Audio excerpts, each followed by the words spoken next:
një dakordim që çmimi i rrymës të mos rritet u arrit. Marrëveshja u realizua mes Korporatës Energjetike të Kosovës dhe Kompanisë Kosovare për furnizim me energji elektrike. Në këtë mënyrë, siç u tha, po tentohet të ruhet stabiliteti energjetik. KEK ka arritur një marrëveshje që siguron stabilitet tarifor dhe mbron konsumatorët nga rritja e çmimit të energjisë për vitin 2026. Shmanget rritja e tarifave, ruhet stabiliteti i furnizimit me energji dhe mbrohen interesat e konsumatorëve. Ky vendim u mirëpret nga qytetarët, megjithse thonë se është dashur të mirret më herët. Është dashur më herët, jo tash kur janë ndonë me ora të falsifikuara.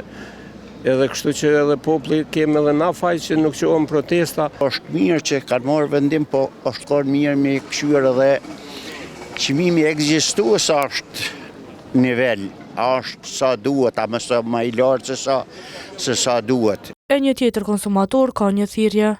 Qeveria dhe gjitha institucionet duhet me punuar këtë drejtim, mos me lënë me shtrejtuar rrymën se qytetarët janë gjendje jo të mirë ekonomike.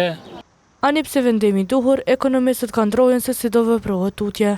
Për vitin 2026, kjo është një shenjë shumë e mirë. Kështu e marrëveshje mirë, po unë nuk besoj që viti 2027 do të ketë marrëveshje pasi që do të kemi rritje të çmimit të energjisë elektrike. Për shkak se nuk kemi bërë zgjidhje, derisa nuk bën zgjidhje, kërkesa e konsumit është më e madhe sa kapaciteti prodhuese, në farë forme bën që ti dush me importuar energji elektrike.